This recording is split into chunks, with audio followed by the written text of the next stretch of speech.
Generasi muda, anak-anak itu harus mengeluarkan seluruh gaji dia untuk membayar 1 bulan cicilan saja.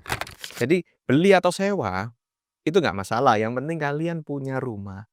Karena rumah adalah kebutuhan. Sandang, pangan, papan. Lahan di dunia itu semakin sempit. Pasti, dengan bertambahnya penduduk, lahan untuk tempat tinggal semakin sedikit. Pasti dong. Karena setiap orang memiliki kemampuannya sendiri-sendiri. Untuk beli rumah itu tidak mudah. Itu mungkin ke depan bisa jadi salah satu alternatif para Gen Z untuk punya hunian sendiri. Segera mulailah nyicil, start dari sekarang sebelum harga properti naik. ANA selalu ada di jiwa.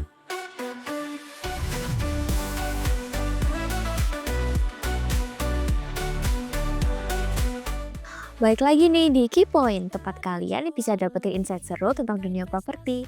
Dan hari ini kita punya tamu yang sangat istimewa langsung dari tim marketing ANA, yaitu Pak Sony. Gimana kabar hari ini, Pak? Baik, Baik. Nah, kali ini kita punya topik yang sangat menarik. Masih mungkinkah generasi sekarang punya rumah sendiri? Di tengah harga properti yang terus naik, cicilan yang masih sedikit, dan gaya hidup yang makin dinamis, punya properti seringkali dianggap sesuatu yang seperti mimpi gitu lah. Tapi benar nggak sih anggapan itu? Nah, hari ini kita mau kupas realitanya bersama Pak Sony. pertama aku mau buka data-data dulu. Jadi di sini ada data-data average income pendapatan para Gen Z di tahun 2024. Kita lihat sendiri berapa. Nah, apakah mungkin? Mari kita bahas. Nah, Pak Sony, apa benar sih punya rumah sekarang itu makin sulit? Atau justru sebenarnya lebih mungkin dari yang kita kira? Jawaban saya mungkin agak sulit diterima untuk generasi muda sekarang, tapi kenyataan di lapangannya seperti ini. Income, intinya ya ini, income dari anak-anak muda sekarang itu tidak cukup untuk membeli properti. Tapi apakah mungkin? Saya jawabannya adalah mungkin. Berarti tantangan utama dari Gen Z ini sebenarnya dari income itu sendiri ya, Pak? Jadi selain income, ada inflasi. Dari inflasi tersebut harga properti semakin naik. Kalau harga properti semakin naik tapi tidak diimbangi dengan gaji generasi teman-teman muda juga yang juga naik, itu tidak akan terbeli. Nah, berarti gaji UMR versus harga rumah ya. Berarti sebenarnya Gen Z ini bisa mulai realistis atau optimis lah dengan keadaan yang mereka miliki sekarang. Jadi begini, anggaplah untuk membeli rumah Gen Z hanya bisa dengan KPR. Kita ambil contoh fresh graduate ya. Fresh graduate baru lulus nih, punya kerja UMR gajinya. Terus kemudian mau beli rumah. UMR let's say 5 juta. Nah, cicilannya per bulan start from 5 juta. Jadi untuk membeli rumah dengan harga sekian dan cicilan 5 juta, generasi muda, anak-anak itu harus mengeluarkan seluruh gaji dia untuk membayar 1 bulan cicilan saja. Jadi bisa bayangkan kan gimana kalau 20 tahun, terus kalian mau biaya hidup itu dipakai kapan kalau semua gaji kalian dipakai di cicilan, gitu. Nah, berarti karena dengan UMR yang saat ini, berarti sebenarnya Gen Z kalau beli rumah tuh pasti kelihatannya wah banget gitu ya. Jadi itu bisa jadi simbol kesuksesan ya berarti untuk Gen Z sekarang. Untuk generasi Z, membeli rumah itu sudah sangat keren.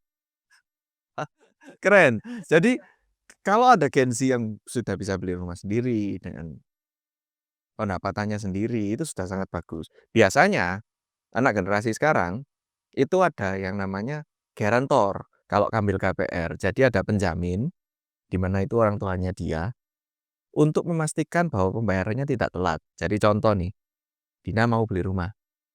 Terus ada penjaminnya ibu misal. Jadi ibu ini penjamin kalau misalnya Dina ini nggak bisa bayar cicilan. Jadi kita harus call a friend. Call a friend-nya siapa? Orang tua. Jadi dengan menjadikan orang tua sebagai penjamin, kita bisa kok beli properti, bukan nggak bisa. Yang membuat saya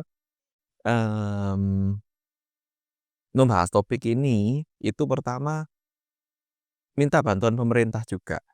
Jadi mungkin pemerintah bisa menyediakan perumahan-perumahan yang terjangkau untuk anak muda. Karena anak muda sekarang nggak bisa beli rumah. Bisa tapi maksa. Nah, sekarang kita bahas ke topik berikutnya nih, dilema dalam pilihan properti. Menurut Pak Sony itu lebih baik Gen Z untuk coba langsung beli rumah atau coba sewa dulu? Nah ini pertanyaannya cukup menjebak. Karena rumah, beli atau sewa itu tergantung mindset masing-masing. Ada teman-teman dari Gen Z itu yang mau punya uangnya dulu nabung baru beli cash karena nggak suka KPR. KPR itu bunganya tinggi dan lain-lain. Ada juga yang pemikirannya itu langsung nyicil, yang penting aku punya rumah, nggak apa-apa langsung start nyicil dari sekarang. Jadi beli atau sewa itu nggak masalah, yang penting kalian punya rumah. Karena rumah adalah kebutuhan. Sandang, pangan, papan. Sama sekarang internet ya. Internet jadi kebutuhan pokok juga. Jadi untuk beli atau sewa, bebas. Yang penting punya. Berarti itu balik ke masing-masing berarti ya, Pak, ya? Betul. Oke, berarti tadi sesuai kata Pak Sony, Gen Z ini harus punya rumah sendiri, harus punya mindset seperti itu. Nah, selain karena memang kebutuhan, menurut Pak Sony ini kenapa sih mindset harus punya rumah sendiri ini penting? Jadi begini, ke depannya mungkin ini yang jarang dipikirkan oleh anak-anak muda. Kalian harus berpikir masa depan. Lahan di dunia itu semakin sempit. Pasti, dengan bertambahnya penduduk, lahan untuk tempat tinggal semakin sedikit. Pasti dong. Nah, kalau kalian nggak berusaha untuk memiliki dari sekarang, kapan lagi? Kita anggap 10 tahun lagi, apakah harga tanah atau harga properti masih sama? Terus apakah barangnya juga masih ada? Jadi ada urgensi untuk masa depan. Kalau kita pengen, let's say, buat keluarga, ke depannya menikah dan lain-lain, punya anak, pasti butuh tempat. Nah, kalau kita menunda, harga properti di 10 tahun ke depan itu sudah sangat tinggi dan belum tentu ada tempatnya karena keterbatasan lahan. Oke. Nah, berarti, tadi juga disebutkan di awal ya, teknologi seperti KPR, digital, fintech itu jadi salah satu solusi buat Gen Z untuk beli rumah. Betul ya, Pak, ya? Betul. Itu mungkin bisa dijelaskan kayak jenis-jenis teknologi apa sih yang sekarang bisa digunakan oleh Gen Z agar mempermudah mereka beli properti? Jadi saat ini para bank itu berlomba untuk membuat program yang memudahkan Gen Z ini untuk membayar KPR cicilannya. Jadi tiap tiap bank punya program beda-beda. Kita bisa manfaatkan itu. Misal untuk bank ini, bank A, itu dia punya fix bunga berapa persen, itu bisa kita manfaatkan. Kalian sebagai Gen Z juga harus melek informasi. Ada informasi dari bank ini bunga sekian, bank ini bunga sekian. Kalian rangkum, kalian pilih yang mana yang paling cocok dengan kalian. Jadi sangat membantu. Aplikasi-aplikasi dari bank-bank besar itu bisa kita pakai untuk ngecek kita ini pembayarannya berapa. Oke, dan salah satu hal yang bikin Gen Z itu kerasa urgensi dalam membeli, properti itu tekanan sosial dan keluarga. Padahal sebenarnya ya nggak semua Gen Z itu terlalu mampu buat beli properti. Nah, menurut Pak Sony itu gimana tuh tekanan sosial dan keluarga dan lingkungan itu yang mempengaruhi mindset Gen Z sekarang? Jadi gini, kalau untuk mindset itu yang harus diusahakan untuk berubah adalah, mmm, membandingkan dengan teman-teman lain yang sudah punya, itu harus diubah. Karena setiap orang memiliki kemampuannya sendiri-sendiri. Untuk beli rumah itu tidak mudah saat ini. Jadi untuk teman-teman yang sudah beli rumah, congrats. Kalau yang belum, ya kalian berusaha lagi. Pertama, jangan terjebak dengan, cicilan. Kalau belum mampu, bisa ada alternatif lain yaitu sewa. Tapi kalau sudah ingin memiliki sendiri, harus sudah mulai memikirkan untuk cicilan atau beli cash. Oke. Nah, kita masuk ke topik yang ketiga yaitu solusi dan masa depan. Di tengah harga tanah yang makin mahal, mungkin nggak sih Gen Z itu bisa beralih ke alternatif seperti tiny house atau co-living atau mungkin alternatif lain mungkin Pak Sony tahu? Nah, ini topik yang sangat menarik. Jadi, kita pernah tahu nggak ada kontainer Kontainer itu dalamnya ada seperti apartemen, kamar 1, kamar 2, kamar mandi, Kayaknya sepertinya tahu Kak yang bentuknya kontainer itu ya. bentuknya kontainer. Sekarang juga dari China, itu punya rumah kecil yang bisa dipindah-pindah. Itu mungkin ke depan bisa jadi salah satu alternatif para Gen Z untuk punya hunian sendiri. Jadi modelnya itu seperti rumah, tapi bisa mobile. Seperti itu bisa, ada yang bentuknya kontainer, kecil-kecil sekali rumahnya, tapi bisa dibeli dengan harga yang cukup terjangkau. Asalkan kalian punya lahannya untuk menempatkan ini, gitu kan. Tetap perlu lahan lagi. Tapi at least ini juga mengurangi rumah-rumah kontainer itu juga mengurangi biaya untuk punya hunian, punya rumah sendiri, yang pasti lebih murah. Kalau Bapak bisa kasih saran nih ke pemerintah soal perumahan untuk anak muda, apa yang harus dikonsider sama pemerintah? Jadi yang pertama adalah kemudahan dalam membeli. Jadi tidak dipersulit, semua ras, agama bisa beli.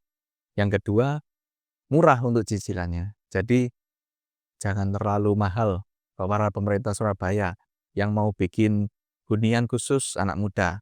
Cicilannya jangan tinggi-tinggi. Yang ketiga, jangan minim fasilitas. Kalau bisa, rumahnya banyaklah fasilitasnya. Ada kolam untuk para anak muda, ada gym, bisa ditambah apapun. Gitu aja sih. Oke. Seperti yang kita bahas, jadi jalan menuju kepemilikan properti bagi anak muda ini memang nggak mudah ternyata ya dengan realita yang ada. Nah, tapi masih ada peluang dan strategi yang kita lakukan agar bisa meraih properti yang kita idamkan itu. Dan memang mindset untuk memiliki properti di era seperti ini tuh sangat penting karena itu tuh bentuk investasi di masa depan. Nah, mungkin sebelum kita tutup, ada satu pertanyaan lagi nih buat Pak Sony.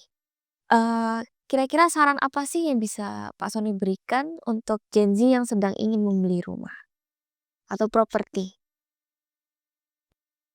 Jadi gini, untuk saran ke Gen Z pertama ini adalah Gen Z yang pengen beli rumah walaupun nyicil, nggak apa-apa, segera mulailah nyicil, start dari sekarang sebelum harga properti naik. Untuk Gen Z yang pengennya beli cash, ya tetaplah menabung. Hanya itu saran yang bisa saya berikan. Oke. Nah, terima kasih sudah menyaksikan episode Key Point kali ini. Jika teman-teman tertarik dengan pembahasan properti kali ini dan mungkin menunggu pembahasan-pembahasan menarik lainnya, kalian bisa like, subscribe di channel ANA Indonesia ini.